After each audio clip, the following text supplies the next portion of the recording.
समाप्त हो जाते हैं। लोग कहते हैं कि मन से अपराध होता है, क्या वो पाप लगता है? बिल्कुल लगता है। जो हम नित्य की जो पूजा करते हैं, नित्य जप करते हैं, भगवान को नहलाते धुलाते हैं, इससे मानसिक जो मन से भी अपराध होता है वो समाप्त हो जाता है। तीर्थ यात्रा के द्वारा कायिक जो अपराध हुआ है, शरीर से अपराध हो गया है, वो सब समाप्त हो जाते हैं। इसलिए नित्य भी अपने घर में भगवत भजन आराधन होना ही चाहिए। उनके घर में 3 चीजें टिकाऊ हो जाती हैं: विचार, शांति और समर्पण। जिनके घर में नित्य भगवत पूजा होती है। राम जी ने कहा था कि हम कहाँ रहें।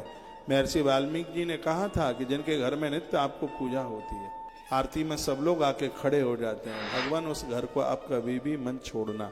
इसलिए हम सनातनी लोगों के घर में मंदिर में भगवत आराधन पूजा रोज होती है। घर छोटा है, आपके लिए जगह है तो भगवान के लिए भी जगह होनी चाहिए। घर बहुत बड़ा है, अलग से उनके लिए मंदिर बना दो। यदि घर छोटा ही है तो फिर जैसे व्यवस्थित हो जाए वैसे कर लो, जहाँ हो जाए जैसे हो जाए। छोटा है तो उस तरीके से कर लीजिएगा। खूब खुला है, खूब लंबा चौड़ा है तो अलग से भगवान का मंदिर बना लीजिए। यदि घर छोटा है तो बेडरूम में मंदिर स्थापित करने का कोई दोष नहीं लगता। यदि घर छोटा है तो फिर रसोई में भी भगवान को बैठा लोगे तो दोष लगेगा नहीं। और घर में खूब खुली जगह है, विस्तार पूर्वक है, तो फिर भगवान को एक ठीक सी जगह पर भगवान को स्थान दीजिएगा। बहुत लोग इसलिए भगवान की पूजा नहीं करते, कहते हैं एक ही कमरा है, उसी में रहते हैं, इसी में बनाते हैं। कैसे संभव है? कोई दोष नहीं लगेगा। भगवान को अपना फैमिली मेंबर बना लीजिए। उन्हें पक्के रिश्तेदार तो वो ही हैं। हमारे 2 ही रिश्तेदार, एक तो अपने सदगुरु प्यारे, दूसरे श्याम सरकार। हमारे 2 ही रिश्तेदार। श्याम सरकार मीन्स जो भी आपका भगवान है, तो इनसे दूर रहने की तो बिल्कुल भी जरूरत है ही नहीं।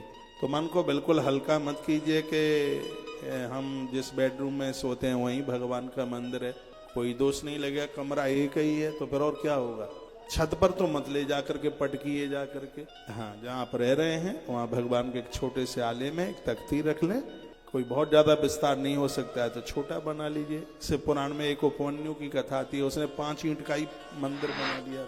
मंदिर तो मंदिर है, जैसी व्यवस्था है वैसा है। तो आप जहाँ पर भगवान को स्थापित कर सकते हैं, ठाकुर जी को बैठाइए। बहुत ज़्यादा नहीं हो सकता है तो इतना तो कर ही सकते हैं आप कि उसमें एक शंकर जी बैठा लो, और आप रामकृष्ण की जिनकी पूजा करते हैं उनको बैठा लो। आप दुर्गा मैया को, गणेश जी को जरूर बैठा लीजिएगा, क्योंकि गणेश जी को पूजने से कार्य में किसी भी प्रकार का विघ्न नहीं आता। दुर्गा मैया को पूजने से घर में आग लगने का प्रभाव नहीं होता, ये दुर्गा मैया का प्रभाव है। शंकर जी को बैठाओगे तो मृत्यु लोक में कहीं कोई एक्सीडेंट, कोई घटना नहीं घटेगी। नारायण को बैठाओगे तो ऊपर से गिर करके मृत्यु। अब कोई छत से छलांग लगावे मरने के लिए वो तो बात अलग है, नहीं तो ऐसे ही कोई घटना घटती है तो प्राण सुरक्षित रहेंगे। तो ये हमारे जितने भी ये देवता हैं वो सब हमारे कवच के रूप में है। तो ये बात मुझे बड़ी अच्छी लगी है। मानसम च तथा पापम तादृशम नाशे।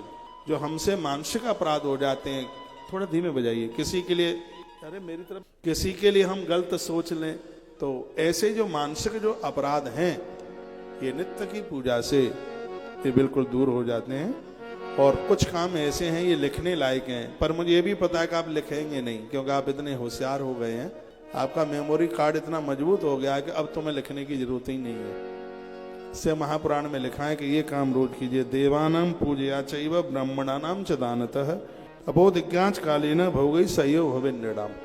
ग्रंथ में कहा गया है देवताओं की पूजा नित्य कीजिए। सूतक पातक लग गया है, नारी ऋतुकाल में है, पर्दा डाल दीजिए।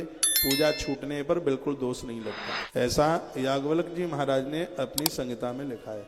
पर्दा डाल दो, सूतक पातक लग गया, पर्दा डाल दो, बिल्कुल भी देवताओं को मत छुओ, कोई दोष नहीं लगेगा। और वैसे घर में सूतक पातक नहीं है, कोई दिक्कत नहीं है, तो देवताओं का नित्य पूजन करो।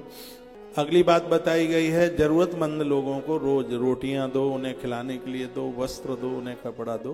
जो जरूरतमंद हैं उनको दीजिएगा।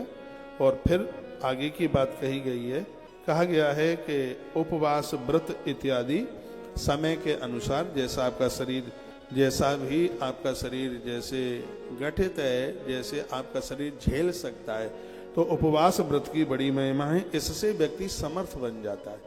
एक व्रत करने से, एक दान देने से, एक नित्य का पूजन करने से व्यक्ति में सामर्थ आ जाती है, वो समर्थ बन जाता है, उसके अंदर पावर बढ़ जाता है, उसके अंदर शक्ति बढ़ जाती है।